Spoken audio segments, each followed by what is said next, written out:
saying about Hello. how Anna stole the part from me. What's I up? said these things happen. This is just LA. What's going on, guys? We met. How many years did we meet? We can't remember. Like 18? 1 bajillion. We're just gonna call it 1 bajillion in a nice general sense because I feel like that's almost more accurate than us trying to put a real date to it. But it's been, I mean, from almost the very beginning of my time in Los Angeles, I've known you. Me too. We've known each other all that time, and we were in a blah blah blah blah. Get your words out, Elle. We were in a Showcase. Okay, but okay, before we move on to like you guys, I just want to introduce you guys because I want everyone to know who you guys are. So everyone, you guys know who Elle Newlands is. We got Horizon here, but Highlands. Anna, and is it Campbell? Is it? Yep. Okay. Just like the soup. Yep. I've been pronouncing it incorrectly, but like, you were my personal favorite like character since like before voice acting, like like while I was acting and like I saw your character and we all know as actors like we don't we audition, we there's a whole team behind these characters, but seriously, like throughout the whole series and all that, you were my personal favorite and I've always wanted to meet you. And here we are, and Elle was so kind to be like, she's my friend. So yeah, and here you are because you've been throughout. Anyways, we'll get to all that. But going back to your story, you guys have been friends. We have. The chat because apparently Anna's Johnny's favorite. So, or yes, that's it. So You're my everyone's favorite forever. too, but I mean, just as a character, as a person, Okay. Right, yeah, we don't even know each other yet, so clearly you're his favorite, like, as a human. But we've known each other before any of us had success, and it's so funny for me to hear you, saying that because you've been actively doing Apex for much longer, obviously, than I have. So I'm honored that there's, any love between us. It's so it's very exciting for me. I have so many questions, but yeah, But how did you wait? So you guys were talking about you guys' friendship in LA and actors. So we did a showcase together back in the day when you were trying to get rep and attention in Los Angeles before we were easily taping ourselves. We would put on these shows. And this one was a wonderfully hosted, organized event, and it was really magical. And I just remember the moment I met you, I was like, there is like magic going on here, and I want to know her. Yeah, and we sort of been friends ever since, really. Yeah, and then what we were talking about before before we had to be introduced, which I now understand because I just yammer on, was that we both went up for this movie with, okay, tell me his name, Anna. Milo Ventimiglia and Reese Coiro were in it. Samantha Mathis. It was a good film. I mean, we both went up for that role, and of course Anna got it because she is a phenomenal actress. So, but you're so kind. Yeah, and then that was a random one. It was fun. Yeah, and so a couple of years ago, God, it was like 2019, I think. We were messaging, and she said, "Oh, I can't tell you what it's for, but I pitched you today for a project that I'm in, but I can't tell you what it's for." And I was like, "What?" And she's like, "Well, they said they're looking for a Scottish person, and I had to do these lines where it was like Scottish." And she's like, "You have to bring in Elle Newlands." So you heard it here first, guys. Or well, actually second because I tweeted it yesterday. But Anna Ash pitched Elle Horizon.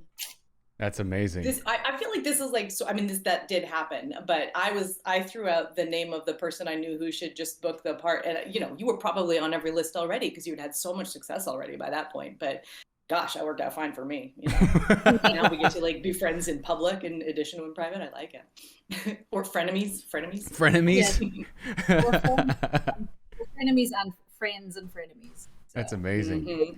That's amazing. I mean, yeah, it's like you stay in the business long enough, and the people that you read, you guys, I guess, like you said, like you're not. You guys are friends, but it's like you guys read for similar parts and things like that. You guys, eventually things come full circle, and you guys. Yes. Well, Anna actually is a very talented coach. She actually auditions. She's like an audition coach. She's used to be an acting teacher. That's right? amazing. Where at, or privately, or?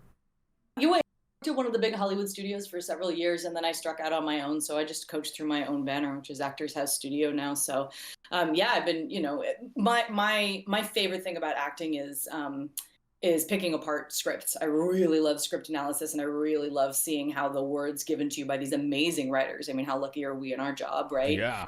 Have depth, right? They've got, and look, especially Apex is such a perfect example with this amazing lore that they've been building for years.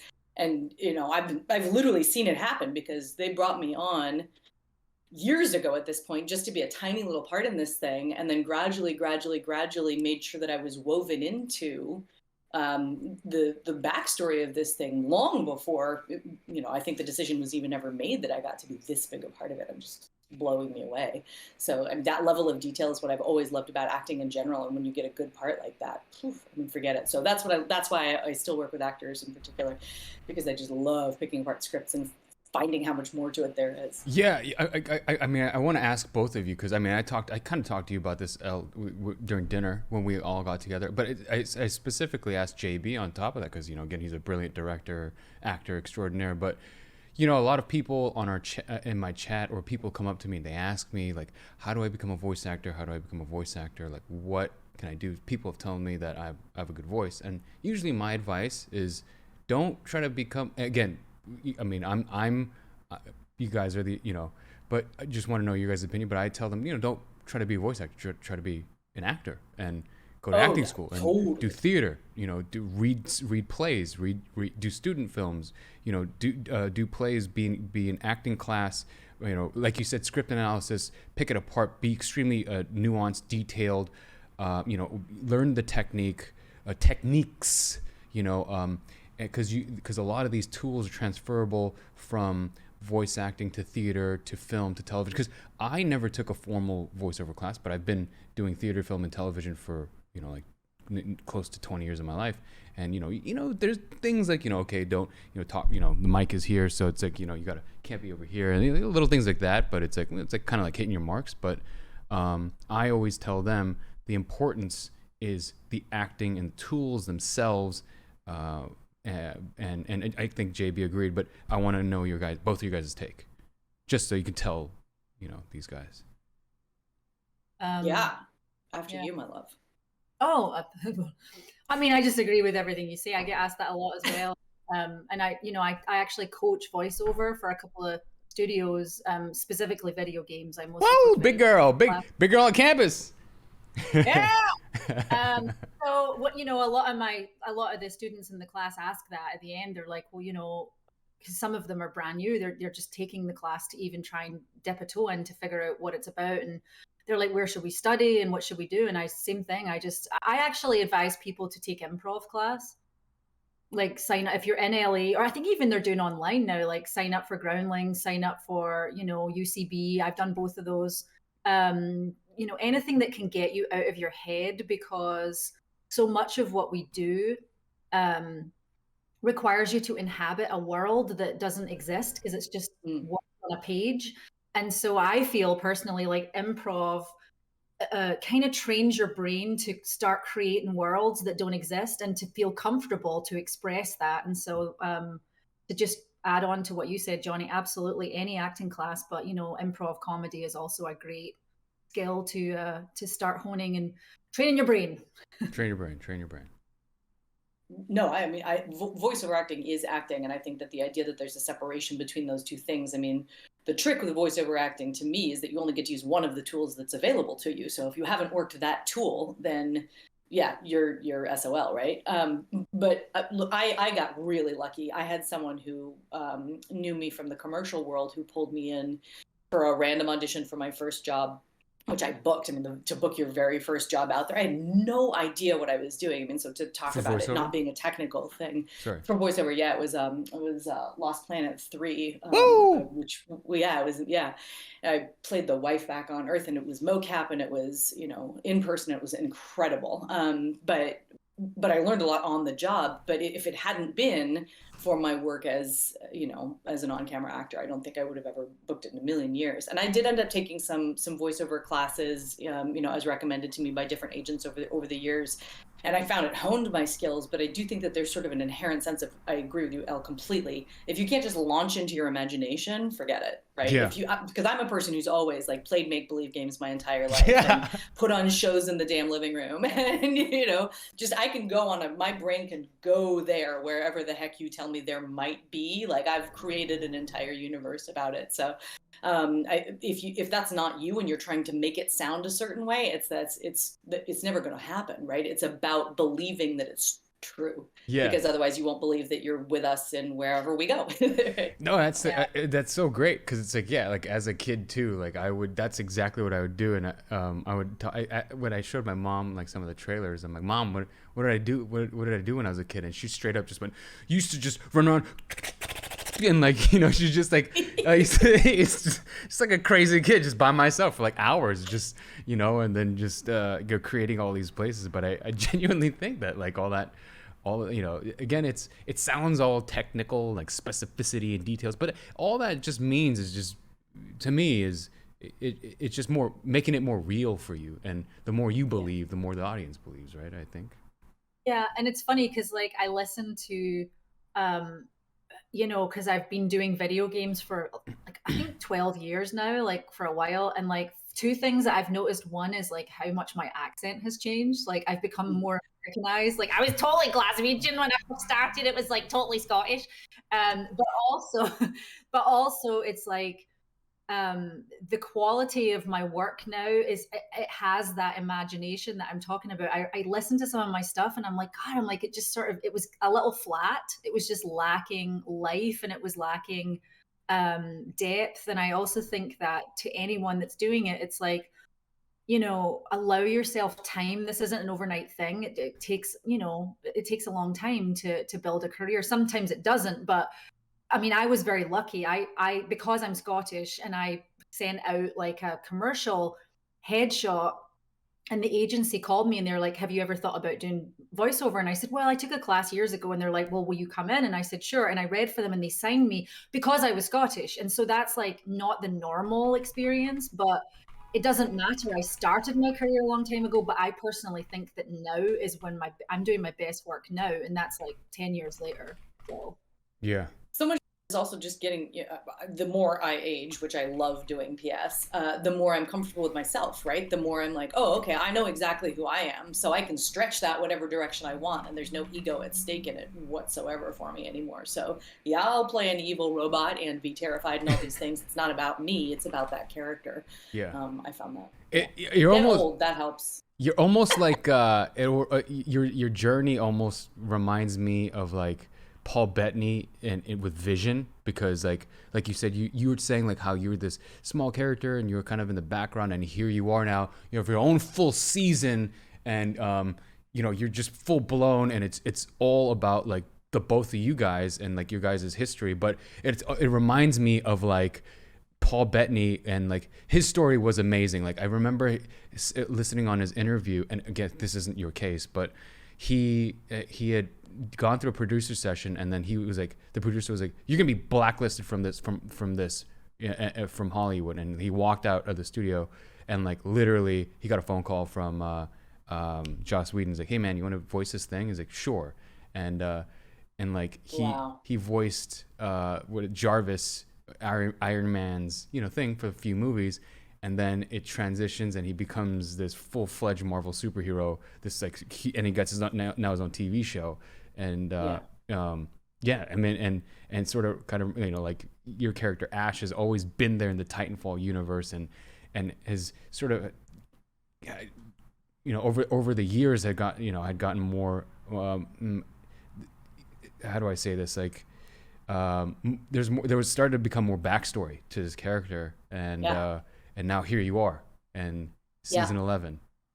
Well, and I remember my first sessions as Ash. It was that was my second job in voiceover. What? That's right. Yeah, that was my second ever game, which I know. I mean, it's just ridiculous. And so nobody threatened to blacklist me, but I certainly did get just extremely lucky to be in the right place at the right time.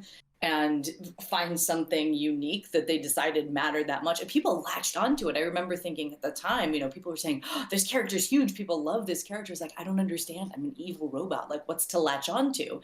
But there's something about that certainty of self, I think, that's terrifying, but that people also crave, right? We all crave this desire to just be like, oh yeah, I know what I want. So then I'm kind of curious again, like I latched on, like I said, and Ash has always been my favorite character. Like I. So why? Tell me to my face. Tell me. You tell me to your face. Tell me to your face. I want to know. Well, it's like it was just like the way she was built. I mean, obviously, you got the artists and designers and all that, but she was so cold. She was so cold, and she was so fucking badass. And it was like it was a matter of fact. She's like, what is it? Was this something fight? Win that phrase. Yeah. Oh, sorry. We got at the beginning. It's something fight win. Yeah. Yeah, and it's just like, go do your goddamn job, soldier. And it's like, and it was so cold, and it was just beautiful. I was like, there's something about this character that I just keep gravitating towards. And then Titanfall 2 comes out. You're a boss, and I'm just like, I don't fucking know. I just love this character, and I want to know, like, how did you come up with this character? And now between the human side and the robot side, but like come up with the voice, the character, just with Ash. So first of all, the design on this character is stupid good, right? Yeah, so ridiculous. Early on, that they told me, and I know this has evolved over time. I just think the way that she's come out now is just, she's gotten more and more magical as we've gone along, and weirder and more angular. But she was designed with the idea of a death mask. So she literally is, death personified, I think, in some ways, right? She does not have all of the, the human emotions underlying it. She has one purpose and one purpose only. I'm going to tell the story. I shouldn't tell this story, but you don't have one to. of my first sessions for Ash, again, this is not, I don't think it's going to reflect badly on anyone but me. It was one of my earliest jobs. I had no idea what I was doing in a lot of ways. And I had a cold, and it didn't occur to me to tell anyone.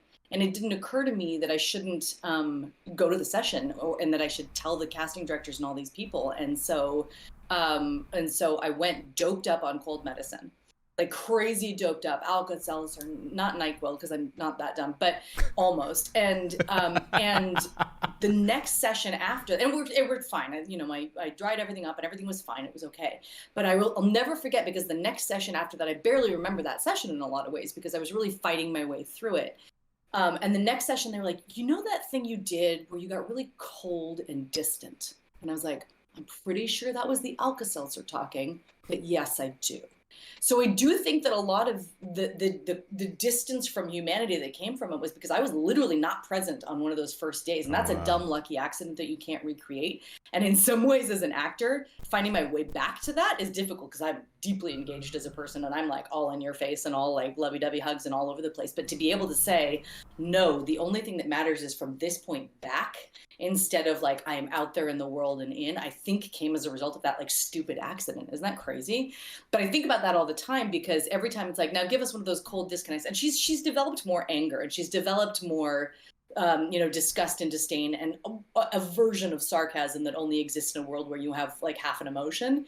But I do think that her disconnect in some ways comes from, just not really being a part of the present moment, Wow, that's amazing. Because I'm like, how the fuck is she doing this? Like, what? Like, it was so, yeah. Sorry, I just want to say that there's people on the chat that have just realized that you are actually the new legend. They're like, I just thought it was lore. No, folks. Hey, folks. She is lore, and she's been around since Titanfall, and has been my favorite pilot and favorite character of all of Titanfall, and Apex. I don't know, but but she is the new legend. She is the new legend. But I love season 11. It's gonna be huge. It's gonna be huge. And I love how the writers got like Ash, who's like so cold, and then you got Horizon, who's the warmest character, the biggest heart of like of all the characters, I think. you know, Yeah. like the mom, and like where like how where do you as an actor like find all that? Are you talking to me? Yeah, I'm talking to you. Yeah. Oh, it's hard to tell because Oh, there's sorry. three of Yeah. us. L. Yeah. Um, well, I mean, you know me, Johnny. I mean, you know, I think I'm pretty warm. No, I think so too. By the way, these aren't questions for like like for people that are watching. This is like for me. Oh, I want to know as an actor. I'm just trying to like pick apart your guys' Well, brain. don't you? Elle is like basically a warm hug personified. Yeah. So I think it makes perfect sense to me that she throws her entire heart into this thing. You can feel it. It's Yeah. so true. yeah. I mean, I would say like I've waited for a character like this to come along because the kind of empathy, but the depth and I talked about this at the beginning. It's like this is like a dream come true for me because as an actor, for a video game actor, and this is, you know, as for the chat, it's like for the majority of the video games that we do, we just do one game and it's just a session. It's like a bunch of sessions for a year. The game comes out and it's gone. Yeah. It's like this is different. And so the fact that when I first started Horizon and they said, you know, I mean, they said Mrs. Doubtfire. They didn't mean the ridiculous Doubtfire. It's more like that concept of somebody who does what it takes to be with their kids, somebody who's going to do what it takes to be with their child. And so when I first stepped into the booth as Horizon, it was, you know, we just went into lockdown. It was 2020. We just got into lockdown, and you know, I was going through a lot of life stuff that was hard, and so it was like there was a lot I could bring to it in terms of depth and you know, and a little bit of texture because yeah, my natural persona is I'm goofy and I'm, you know, I'm generally a happy person. I'm like, oh, you know, it's like, but Mrs. Doubtfire. But I was to fold in that, you know, that depth and humanity. And so when I started to, you know, when as people have seen from the lore, there's been a shift in Horizon with the arrival of her arch nemesis. So that's fun because I get to have a little bit, you know, I get to be a little, and that last, you know, in the, I think it was called Red Flags. I can't, the one, the lore piece that was the play, the radio play. And people, that was the first time people had heard Horizon yell. They were like, whoa. Yeah. Or like get angry. That was the first time they'd heard Horizon, like, you know, switch and become that, you know, that den mother that I will do whatever it takes to find my son. So I'm excited for that. Yeah, it's so cool too because it's like the writers are doing such a great job of like creating these rivalries between both of you guys, introducing, you know, like it's so clever in introducing Ash but dragging Horizon back in, and same with my character and Caustic and Watson and Mirage, and then you got the Loba and Revenant, and you know it's crazy because it's like, you know, just like you guys, you know, I you know, I was an on-camera actor and I just was out of work, and I just always thought video games were so cool and there was so much opportunity to tell story and like the spectacle of it all. And you know, just when I was growing up, I was a nerd, I was a dork, you know, like, and it wasn't popular, you know, but like to see how much it's grown and to see how much like it's become pop culture, and this game, oh my god, it's insane. It's like I kind of joke, I always say it, but it just definitely, it feels like the Marvel Cinematic Universe of video games. This is a universe that just keeps growing. Because it doesn't ever have to stop, right? That's exactly it. That these little things keep coming back and keep getting intertwined, and you know, to have these stories that people didn't even know were connected, like suddenly coming together now, especially in our case, I feel like it's so exciting. It's so fun. It's crazy. I'm watching the chat. I'm sorry, I have to be the one here. I'm like, guys, don't bash on somebody because they didn't know she was the legend. Like, it wasn't actually super clear when they announced it. They said it was deliberately not clear. It was deliberately not made clear, and they clarified it afterwards. So that's not your bad. That came out after the initial announcement. So let's just move on from that. Like, I only wanted to point that out because I just wanted to clear up any confusion, but I don't want anyone to feel like they were singled out or called out, and now let's just move on from it. You pieces of shit, be kind to each other. That's right. That's right. We are nice people, except Ash. He's not a people. So that's amazing. And like, what I know we can't talk about stuff that's upcoming too much because, you know, we want everyone to experience it, but like, what was it like when they called you back and they're like, hey, look, we're thinking of doing this? So because I had come back initially with the announcer things and with this sort of amazing, like, I'm just yelling at you from a distance, right? And thing. So it took a few seasons before it was clear that they were actually entwining me to the point where they even could, you know, consider me that deeply a part of the thing. But when they told me it was happening, I honestly started crying because the idea that they had cared about my work that much, you know, and enough to turn me into something that special. It's hard to understand. I mean, the scope of this thing you have is no bigger idea. than anything I've ever done. You have no idea. No idea. When the trailers drop, like, you can get flooded. You're gonna get flooded.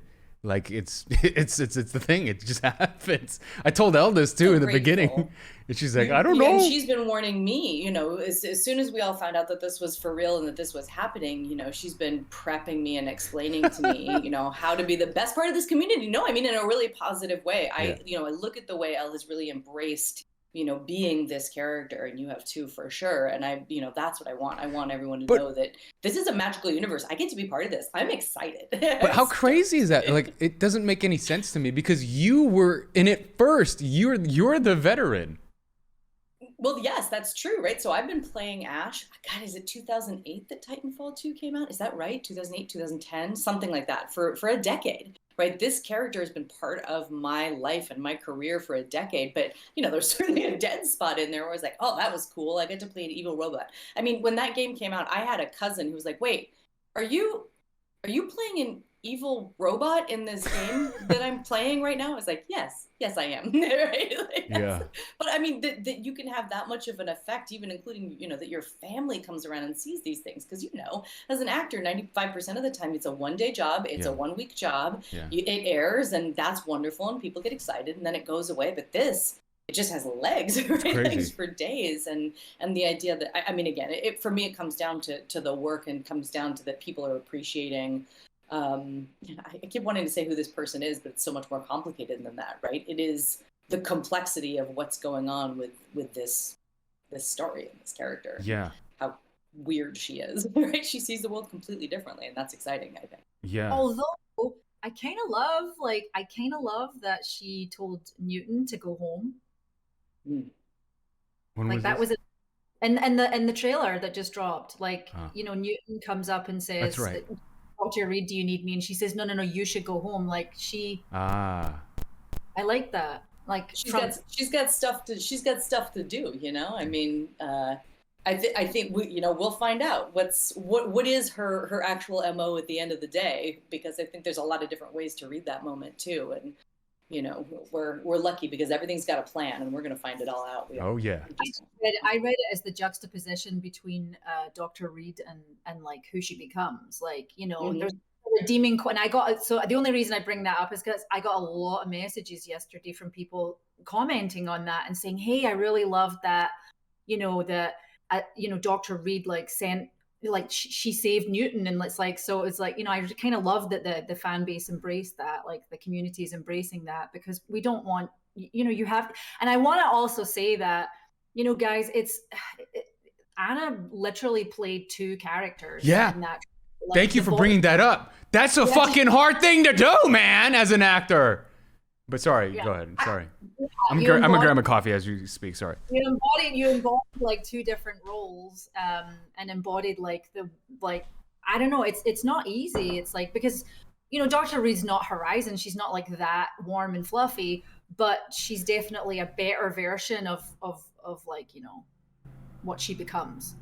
Well, she's the human version, I think, in a lot of ways too, right? And so I think, it was so exciting when they brought up the idea of this. They're being careful about how we describe it, right? It's not a split personality. There's a different thing living inside this body, right?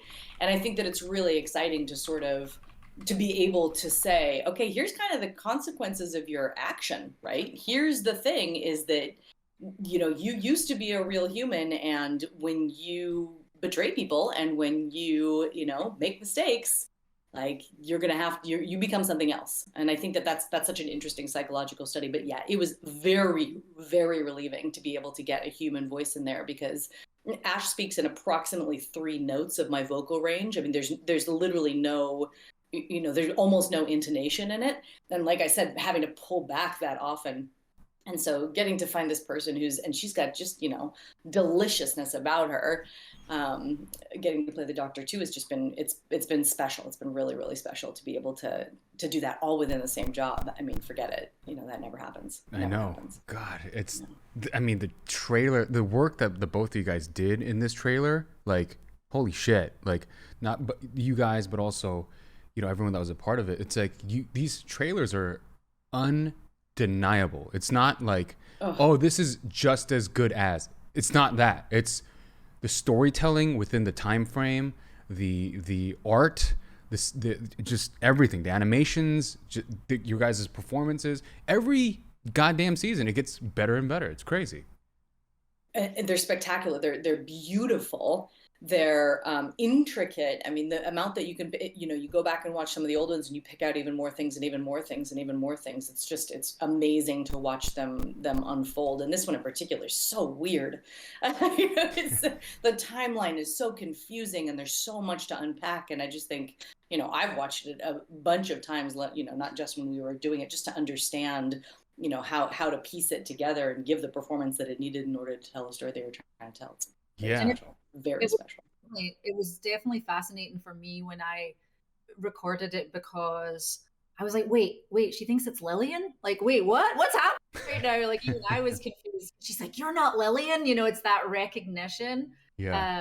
Of and so it's definitely a fascinating. They really do a great job of giving us enough information, but also keeping us confused enough that we're like, we want more. And they're so smart, because the thing is like every time a new trailer comes out, you want to go back and watch the old stuff because there's stuff there. And there's still like all these hidden Easter eggs and things like that. Yes. I think, especially going back and looking at the Dr. Reed stuff earlier. I mean, to watch it all like, unfold, come together is, That was so hard to not be able to say anything about playing both of those. Ooh, awful. I'm glad it's over. Yeah, I can't wait to like for all of us to all get together and hang out again. It's been quite a minute, but it'd be fun. Like we all, it's crazy. Like I've never been a part of a cast where, just we all hang out together. Like we all went to dinner. We had drinks at my place afterwards. I had wine with Nick and a beer with Roger, go hiking with Elle, see Ben, go to Mella's and hang out and have dinner. It's crazy. The cast is spectacular. I don't know. I've never been a part of anything like this, but yeah. Well, we're gonna do Anna's gonna join us on Saturday for our live stream. Ooh, ladies and gentlemen, boys and girls. We're gonna be at Streamily at 10 a.m. Was it? Like what? I don't know. 10 a.m. on Saturday. 10 a.m. Saturday. We'll post about it. Yeah, we'll post about it. So she'll be there. We can take questions. Whatever. I don't know. It seems like Elle. Did you want to? We can take questions if you guys want. We could just keep chatting. I don't know. We can. However you'd like to do it. I'm just so thrilled to be here. I'm excited. You're my guide on this exciting journey. No, not at all. I'm all about, like, I remember when I told myself that whenever if anything of like this magnitude ever came, I told myself I just wanted to be accessible and down to earth as possible to with everybody, so that so that I don't know. Because like when I was growing up as an actor, I always wanted to talk to my heroes, and whether it was like Pacino or like these actors. And I remember meeting Pacino a few times through a director, play director, a friend of mine, and being able to like be like, hey, like tell him you're the reason why I'm here, and like being able to just sort of connect somehow. Obviously technology has made that a lot easier these days. Like we have people here just they could talk and they could tweet at us and things like that. But I remember just growing up, like I was an extra on The West Wing, and Martin Sheen was there, and hey sir, like I just wanted some advice what to do as an actor. And he's like, just keep at it, kid, just take some classes, and thank you, sir. And then I remember running into Tim Robbins at a comic book store when The Matrix came out, and he was buying a toy for his kid. Such a huge fan. Do you have any advice for and it's like those moments growing up were so few and far in between, and growing up now, it's like you have these fans everywhere, and being able to connect with them. Did you grow up knowing you wanted to be an actor? No. So when I was growing up, I always wanted to be like somewhat like in the military, because my mother's grandfather was a general in the Korean Army, and my mom kind of like was like it's kind of weird thing. Like she's like, she always made me wear shorts. She's like, even if it was cold, she's like, as a kid, she's like, because it's gonna make you stronger, And then as I was growing up, I was in the Boy Scouts. I became an Eagle Scout, and then my swim coach was a U.S. Navy SEAL, and he was a BUDS trainer. BUDS is like the training that you get in to become a SEAL, a Navy SEAL, and so he was hardcore. And then I had a SWAT officer who I befriended when I was in high school, and I was like all into it. And then and I was on the swim team, and tragically my junior year of swimming, I was in the ocean, and I dove underneath a wave, but it was too shallow, and I hit my right shoulder. It tore out all my ligaments. So my right shoulder is smaller than my left shoulder, and I had to get orthoscopic surgery and everything. So that like kind of put a damper on things.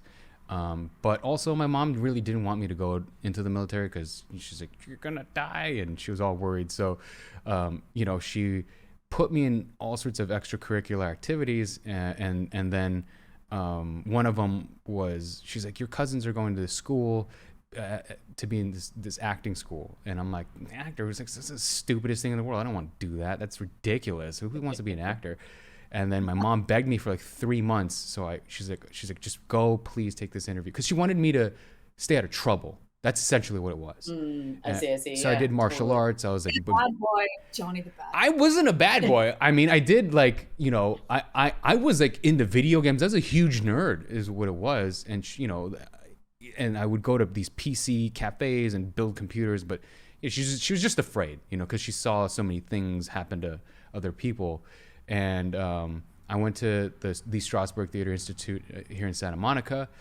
I got an interview, and we took my first class. This was right around like my freshman year of college. I dropped out of college. My parents wanted to fucking kill me. And I'm like, this is what I want to do.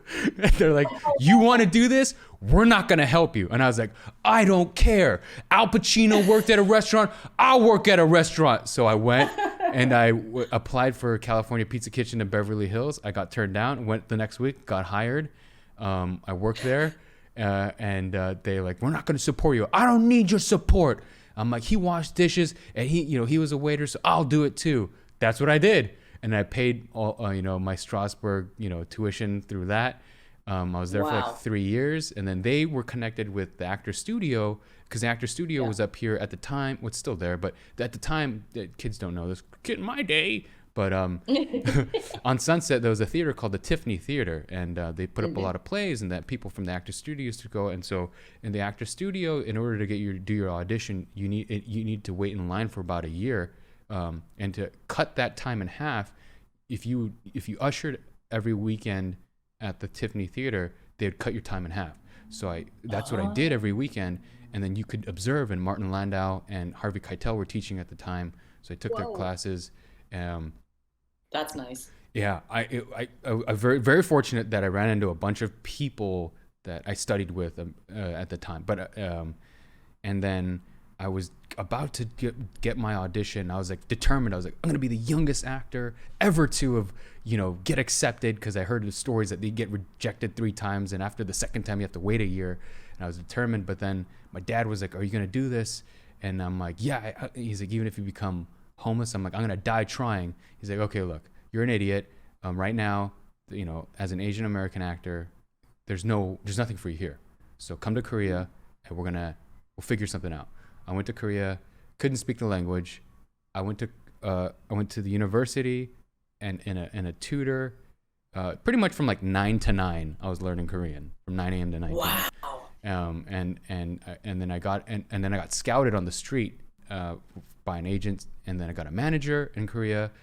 And then now I think you guys, it's more familiar now, but I auditioned for Bong Joon-ho's, he did Parasite at the time. He was creating this movie called The Host. It's called and so, you know, like I would audition for all these movies in Korea. And then, you know, they're like, we should make them, you know, my dad was like, I got scouted by a couple now, again, it's a thing now, but K-pop companies. So that, because it was easier at the time. It's like, if you can hold a rhythm, amazing. They can teach you. Huh? Johnny the K-pop No. star. I wanted to be an actor. So I turned all them down. I was like, I don't want all that shit. And they're like, well, you know, it'd be quicker, because to release an album is a lot faster, and you can learn the language. And if it's a hit and you become popular, then you can go into Korean dramas and film and things like that. And I was like a traditionalist. I was like, I don't give a shit about that. I want to do fucking theater, and I'm gonna, you know, and I'm like, in hindsight, I'm like, maybe I should have done it. I don't know, but No, you know, I know. I just want everyone to know that Johnny is actually an incredible on-camera actor. Okay. And I'm just gonna drop this and say, watch this space, because 2022, Johnny is gonna take the town. So that's gonna happen. I'm predicting that Johnny is you're gonna know him for more than just the video games and the things that you know him from. He's going to be a bit of a household name. I'm predicting get that. Out of here. I appreciate that. Yeah. Look, I don't know all of these sneaky things that Al knows, but here's the thing I just wanted to point out. Look at the freaking dedication and passion that this man exudes, like, every step of the way, right? Like, this is a thing that's so weird to actors. It's so unique to us, because we go, I'm going to do this thing that's absolutely impossible. Like, the odds of even making a living as an actor are bad. I mean, they are terrible. Our parents are right to be like, well, so good, but what's your backup? That was my version of, no, I'm not going to support you doing this. Like, we love you very much. You should not get a conservatory degree. You should get a, you know, actual college degree. Okay, fine, you can major in theater, but this is it. You know for sure you're going to be doing this for the rest of your life, come hell or high water, in whatever version it takes. And that level of passion and dedication and certainty, even if we do look back and be like, oh, that could have been a different path that I could have taken. And all 3 of us, I think, seem to pursue it with a positive forward momentum, right? It's like, okay, what's the next thing? Bring it on. Let's try something new. And I think that's probably how we all came here. I agree. Well, I was actually a music. I had a record deal. That's what brought me to the US. Oh, wow. That's amazing.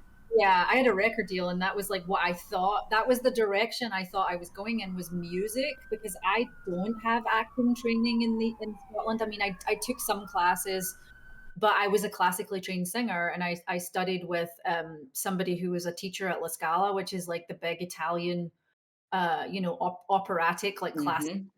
And I always thought at first I thought I was going in the classical direction, and then I was like, from the age of like 14, I was kind of like a pop star rat. I was a session. Whoa. I know. I'm like, well, you're sharing all this stuff, Johnny, and I didn't know this about you. So no, it's about us. It's about us. Yeah, we're just hanging out. I know. Right. But like, I was like a session singer / like backup singer, and I was 14 years old, and I was touring. Like, I remember when I was 15, I toured like Europe with a band. So amazing! What an experience! It was awesome. And it was like, so from a young age, I always knew I was going to do, I guess I thought I would do something with my voice. I just didn't realize it was going to be voice acting. Mm. And so it's just really fascinating to, you're right. It's like, I think like, for as long as I've known Johnny and I have had like, conversations and we've talked. I feel like in the year that I've known you, Johnny, we've both really like progressed like rapidly as people. Like we're total people, and I think that's what happens with a pandemic.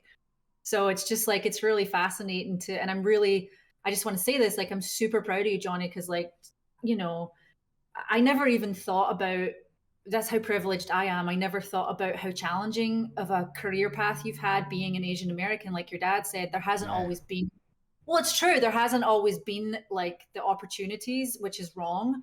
But I'm just really glad to see like that you are that's changing and that you're going to get to, I know it, you're going to get to, have your day. So I appreciate that. And there's a couple things I do want to bring up.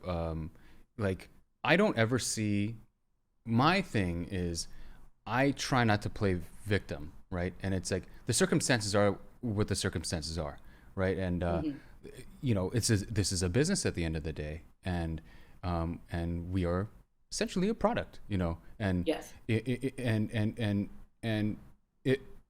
the odds are against me, that's what it is. But you know what? I'm gonna armor myself up with a tank of machine guns, and I'm gonna go in, and I'm gonna the odds might be stacked against me, but I'm gonna do it, and I don't whether it's fair or not, and that's my take on it. Life isn't fair, and that's what it is, and I can't complain. Yeah. I have to work with the given circumstances, and if the playing field changes into my favor, so be it. If it's not, then so be it. But I chose this, and so I take full responsibility rather than complain about my situation. That's just my take on it. But going back to the actor thing, I think we all have, it's incredible to hear everyone's story because everyone comes from a different background. But I feel like everyone should take an acting class, because what I realized was this helps with communication, understanding. Because I noticed a lot of people don't listen to people. They are waiting to talk and to speak their piece, or they're talking at you rather than talking with you, and cultivating this beautiful understanding of communication and language and body language and subconscious behavior, and that intense laser focus that we got to do in that moment of being extremely detailed, focused for performance, because those things I've noticed translate into communication, understanding, also business. I've noticed it was really, really incredible how all those skills can translate over as well, into the real world of business or whatever, what may have you. So, yeah. Well, but it is, right? I mean, show business, right? I mean, that's the huge joke about this, right? We think, oh, we're just going to go be artists and make it in Hollywood, but it's not, right? We are a commodity, and there's nothing wrong with that. We just have to know exactly what it is we're selling, and if the world does give us those opportunities, take full advantage of it. I also think that within that, knowing the market, knowing what's out there, knowing the trends, because even from when I started doing voiceover, the way it's shifted, it used to be much more yelly and charactery and less human, and now it is much more about connecting and being present and being in the moment in a way that I don't think it was, certainly not decades ago, right? Just as the medium itself has progressed, I think. But I think that I want to double down on remember to learn the business side of it too, and remember to be there with the other human beings that are opposite you, because that's actually the entire reason that show business exists. Yeah. Right? Is we need human connection. We crave it. And even if we're at home alone in the middle of a pandemic or in the evening, we are looking for a way to stretch our emotional capacity, right? Our ability to connect with other humans. And we as actors come into your living room or come onto your computer screen and we go, it's okay, there's another person across from you in that magical way. And I think that it is an underrated skill at this point. And I think we've all put up a lot of walls and defenses, especially in the last couple of years with the pandemic. And we need to break those down and figure out how to, even through technology and even, now we are back on the street a little bit more, right? Figure out the way to get back in touch with each other as people. I think that's a wonderful thing to point out. I'm very excited to hear you say that. Yeah. Well, I think that's what's happening with video games. Like we have communities like this. That's connection. It's creating a connection there. Yeah, I completely agree. Yes, I feel like people have realized, like especially during the pandemic when things were all shut down, like people were freaking out. And it's like you need an escape, and it's like how important all this is, to help people and with mental, things. Because it's like I had a hard time too, but thank God I had a great group of cast members and friends that I could just hang out and talk to all the time with and just see. And it's just so important. And also the other thing was that like, people have asked me, what do I do? And I'm like, like I want to be an actor. Like, what do I do? I'm like, oh, do student films, do theater. I'm like, oh my God, wait, we can't, because and I feel like it's so important as an actor to, when you're in class and you have a coach, like to be there. You need that person, and that pressure of, and to be present and to look in that person's eyes, to, receive their energy and give back, and for performance, but to learn acting. Yeah, but I don't think that it's impossible to find a way to do the best that you can through the computer. I mean, a lot of classes moved online. I still coach, Right. I'm currently not in LA, and I still coach a lot of my people through the computer, because look, at the end of the day, we're also being captured by a camera, at least in our industry, right? Yeah. It's a little different with live theater, but you do have to be able to use the technology to your advantage. That is part of what it is. And you mentioned the microphone, and knowing to be in the center of it for voiceover, and knowing that if you're going to be a little bit louder, I mean, you may need to come back, although that's changed a lot too. Yeah. But I do think that one of the things that I find when I'm coaching actors online, and this is, I guess I'm saying, like, yes, I agree, it's always better to be in person if you possibly can, but don't not do your dream because Absolutely. we happen to be stuck indoors, right? Find the coach that is working online. Find the coach that wants to meet you and find you as a person, and help you through, because 98% of the time we're also the thing that's standing in our way of doing our best work and being our most successful. So the person who really sees you as a person is going to be able to guide you and help you through all of that too. So I don't know. Yeah. Align yourself with the right people. There's a lot of people out there who want to take your money and who want to take advantage of you and your passion and your dreams. But there are people out there who really believe that if you work hard enough, you can do it. And I've been lucky enough to be mostly associated with those in my life, and left behind the people who I thought were just there for the wrong purposes. Yeah. So yeah, I don't know. There's a lot of good things you can do for yourself as an actor. Most of it is follow your gut and be true to your heart. I agree. As easy as it may sound. And like, a lot of people have asked me, like, what can I do? I don't have the money. I don't have the money to buy the equipment and things like that. I'm like, guys, you have an iPhone. The iPhone does everything. You can do your auditions on the iPhone, whether it's audio or video. The technology is so good. I'm like, again, back in my day, like, dude, like, we didn't have any of this, we didn't have any of this. And I was telling them that, like, I booked Apex, Overwatch, World War Z, all of this. I had a laptop and I had my Apple earbuds. That's all I had. And if they want quality, they'll bring you in. I mean, it does help, but that's not what they're looking for. They're looking for a performance, I think. They're looking for you. They're looking for you in your heart. I think that's exactly what it is. Yeah. You can also make, there's something to be said now for the way the world is going, and especially how the pandemic has brought us more online. There is now the opportunity for you to, there's so many platforms now for you to make your own content.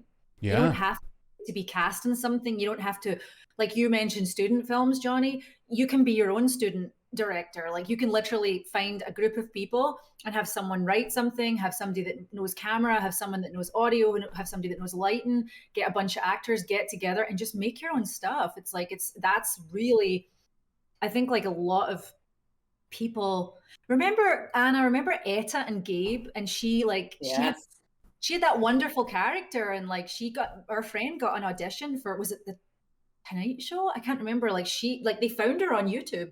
They found her Yeah. and like audition, like, and that's what happens. It's like be very conscious of the fact that, you know, people are constantly looking online. They're following social media. They're following people's Yeah. Twitter, Instagram, and I guess Twitch, like streamers as well. It's like, you know, well, it's changing all the time. Yeah, that's exactly it. Etta and Gabe, yeah, and they started making a lot of content together. They ended up making 2 full feature films with the budget that they had, both of which did amazing things for their careers. I absolutely think the other thing that's highly underrated in the industry and not talked about nearly enough is that your unique voice is the thing that you have to sell. And so trying to turn yourself into something that you perceive as popular or, you know, super of value. You know, I'm never going to be Scarlett Johansson as badass as she is. She's not me, right? We're 2 different products. So the more early in my career, I would try to dress like movie stars or, you know, get my hair straightened like movie stars or do all of these things. But instead, I found that the more I was honest about who Anna was, the more people liked me, first of all, and hired me. So I do think that figuring out what is unique about you and weird about you and nerdy and goofy and all of those things, whatever those characteristics are, that's what you go for hard and believe in completely. You know, we're not all the same thing, and it's really a mistake to try to neutralize yourself into a pop princess, you know, world. I agree. The minute I stopped caring about what other people thought about me was the minute I started working. It was Yes. before, when I was like trying to be what I thought people wanted me to be. Yes. Yeah. Yes. Well, and I do think that's a lot of what we're fed, right? Especially Yeah. as young people, you're still trying to fit into the world, right? And I think, you know, with age does come sort of a sense that that's not actually the most important thing. These human connections are the most important thing, and the truth to yourself. So Yeah. much more valuable than looking like everybody else, for heaven's sake. I have a couple questions. From June asks if Anna has any plans to play Apex when Ash is released. Oh God. Okay, this is really embarrassing. So I'm the kid who, when we played Mario Kart, because that's how old I am, would fall over trying to get around the curves. Like I literally cannot get the eye-hand coordination. So what instead I'm going to do is I'm going to watch Johnny play. I literally just fall over. I mean, it's pathetic. I want to watch the story and I want to like be a part of it so badly, but I get very frustrated and I fall off couches. So, sure, I'll try, but it's bad, guys. I'm the actual worst video game player on the planet, and I admit that openly so that you can make fun of me. That's fine. I'm comfortable with it.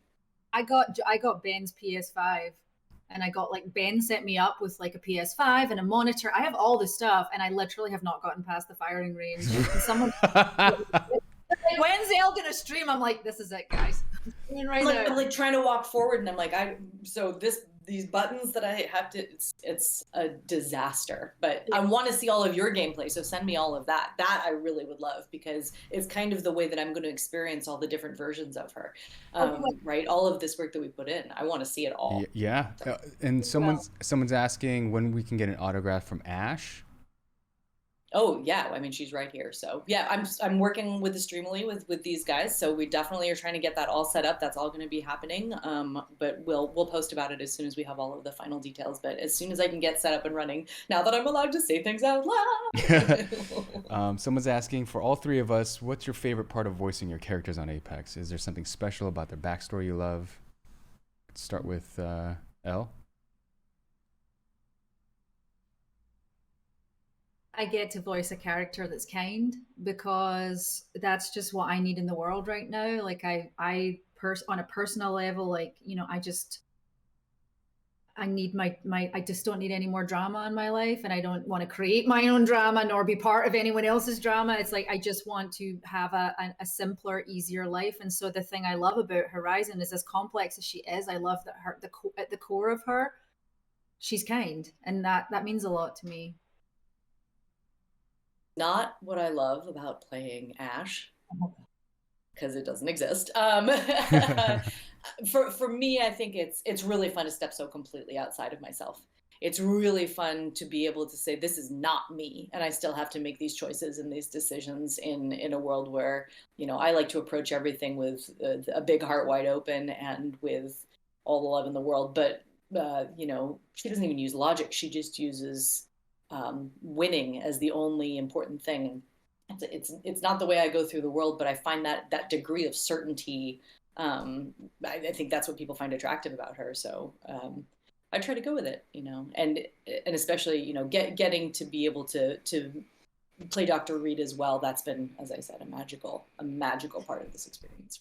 Nice. And I guess for myself, it's just really cool to be able to play someone like a super layered character. I guess people always assume that he's just cool because of like the way he is and like his popped up collar and the way his voice is down low. But there's all reasons to that, and it's like to be able to layer the backstory of him because he's so paranoid. That's why his voice is so low, and that's why he's always looking over his shoulder and he's trying to like blend in, and to play a super cool spy-ish kind of guy in a sense, and to be able to have this character who has so much going on, but he hurts so much that he puts up like 500 walls, and to be able to pull back each onion peel slowly is fun. It's fun. Yeah. Someone's asking if there was like a Netflix show. I think the answer is for all of us is, of course, we would all love to. Like, would we do it? Yeah. Bring it. Yeah. Like tomorrow? Yeah. You guys want to? I mean, if we do it, we're gonna get an Emmy. I mean, that's it. But yeah. Clearly. Let's figure out how to win an Oscar for a television show. There we go. Yeah. There we go. But yeah, those are some of the. Let me see. Someone is asking. I'm hesitant to ask, but I guess it might be personal, but sure. Someone's asking, how do you cope with hate messages? I guess I'll start. Generally speaking, those types of people are seeking attention. Don't give it to them. Just ignore it. It's just, don't let it affect you. It's just like a piece of poo on the street. You're not going to want to go and jump in that poo. Just walk around it and just keep moving on because it doesn't exist. But that's just me. I don't necessarily get hate messages personally, but I do get a lot of, I would love if the community would stop coming at me with the Horizon Nerf stuff. It's like, we are not in control. We're not in control. Like, and honestly, I've had conversations with people, and there's a lot of people who main Horizon, and they're so surprised by like how people thought that she was just like this, like it was a completely different character. She barely changed, guys. It was just that they were so used to her being so good. Yeah, that it was like, now she's good, but it's like, so I don't necessarily get hate messages. And if I did, I would probably, I would ignore them for a start, but I also am not afraid to speak up and just, like I've done on Twitter, and be like, stop coming at me, not interested. Yeah. It's only been 24 hours for me, so I have yet, thankfully, to experience much vehemence coming my direction. But I think that the answer to, look, the internet is a safe place to say whatever you want. And what you have to do then is read the subtext behind what's going in. And Johnny, I so agree, right? Someone who's sending hate out there into the world is looking at a lot of self-loathing within themselves. It doesn't have anything to do with me. I didn't do it. I voice a character on a video game, if that's where it's coming from. I mean, there's a million different places it could come from. So I try to look at those with compassion, but the safest place is absolutely, for me personally, to just steer clear of anger. I spent a lot of my, young life trying to figure out why I wasn't the popular kid, or, I was a nerdy theater kid who was very passionate about what they did. And I didn't get a lot of hate, but part of it was because I was like, I don't understand it. So I would just turn and walk the other way from it. Yeah. And because it was just never about me. I knew what I liked. It's not my fault if you can't find love for yourself, I guess. Yeah. I'm here to offer it to you. I'm here. But yeah, life is short. You gotta do what you love and surround yourself with people that you love, and do things that you love, because blink of an eye. I remember Just like it was yesterday when, like, you know, I was 21. I was like, oh, Jesus, what happened with all that time? Like, but life is short. So, you do what you love. But I don't want to take up too much of your guys' time. It has been over an hour. But guys, everyone that's here, please send your love, your appreciation, all your guys' art. And if you guys are, if you guys love the games, and if you guys love, Horizon and Ash, and when the trailers drop, please tag them on Instagram or Twitter. Art, you're gonna get. By the way, you're gonna get a ridiculous amount of art. It's gonna be crazy. I'm so excited because I've been staring at her gorgeous, weird face for such a long time. I really want to see people's interpretation of it. I mean, it's really, I've gotten to, be there in the background while Elle was going through her season, and just, with the passion with which she got to feel the love from the fans, it was such a beautiful thing to watch. And I'm here to soak it up. I really want to reshare everything that you guys send my way. I'm really excited to be a part of this thing. Thank you for having me. Please, both you and all of them. Yeah. So please send them your love, your guys' love. You guys know where to follow them. It's Anna Will Tweet and Anna Will Graham. Anna Will Tweet is Twitter. Anna Will Graham is Instagram, and Elle, yours, of course, is Elle Newlands, right?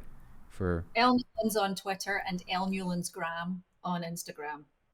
There you go. Smarter way to do it, by the way. Mine is so weird. It's very difficult to find, and I apologize, but I went for it, and I'm sticking to it, and come and find me. I copied Jennifer Hale. I don't know if you guys know Jennifer, but Jen Hale has like Jen Hale tweets, and I think it's J Hale Graham. And like, I just thought that's such an easy way to do it. And there is another Elle Newlands, but she's like, I don't know what age she is. She's a teenager. She's very beautiful. She's from the UK. But that's, if you stumble upon Elle Newlands, that's not me, because that's a younger lady who's a very pretty girl. You're gorgeous. That's cool. Yeah. I'm just this old broad that, Oh, come on. Come on. But yeah, amazing. You guys, Johnny, thank you. This has been really special. This is the first time I've gotten to be Ash in real life. I mean, or appear and talk about Ash in real life, because it's been a secret for such a long time. I mean, no, thank you. It's like, this is like a pleasure for me. This was a selfish thing. Like, I wanted to meet you because I was such a huge fan, and Elle, of course, is gorgeous and has a big heart, and she's like, I'll text her, don't worry. So I'm excited, and I can't wait to see you guys in real life, hopefully soon. Yes. Actually, see you guys on Saturday. Yeah, see you guys on Saturday. There you go. Yeah, and if you guys want to hang out with all of us on Saturday, please join us on Streamily. Well, I mean, just look on Twitter, and we'll throw it out there. We're going to post about it, but it's going to be 10 a.m. Pacific, and it will be a huge. It's a Zoom, I think. So I think honestly, everybody except Anna and maybe Nick are not going to be in the group, but we're all going to get together live for this stream on Saturday. So I don't think they've seen that yet, have they? I have no idea. I don't think we've done that yet. We haven't streamed as a group together before, so this is well, I certainly have not, but I'm not sure I'm the expert on whether or not that's happened. I don't know. I'm just like, I don't know. I think you might know better. We've done Zooms where it's like the box is like this, but we're all going to be like the majority of us are going to be in one room. Oh, I see. No, I will not be in that physical room. That won't happen. But you'll be there. You will be there. I'll be there in spirit with my face. Yeah. Yes. And as we wrap this up, someone asked me to say this. I'll say it because I learned this from Elle Newlands. And I'm going to tell TDA, you bahookie bitch. Yeah. Yeah. That little stream thing that was like me, I just want to point out that like sometimes things get clipped that are a little out of context where I'm like effing and blinding. That was because Johnny said, what would a Scottish woman say? I can't remember why, but it was like, what would an angry Scottish woman sound like? And then I went on this rant. It's the best thing in the world. I don't want people to think of like ranting at Johnny, because even though we have a little bit of a Crypto Horizon rivalry, I love Johnny more than life, so I would never speak to Johnny in that manner. No, of course. It's amazing. But thank you guys. You guys are lovely. See you guys soon. Let's do it. Right. I'm gonna stop the Discord call, and I will text you guys. Yep. Love it. All right. Thanks, guys. What do? We just sit here and you'll cut us off? Pretty much. Pretty much. Later, guys. Have fun. Stream, give me a few minutes. We're not going to end the stream. We're going to be playing some games, so hang in there. But I'll thanks guys.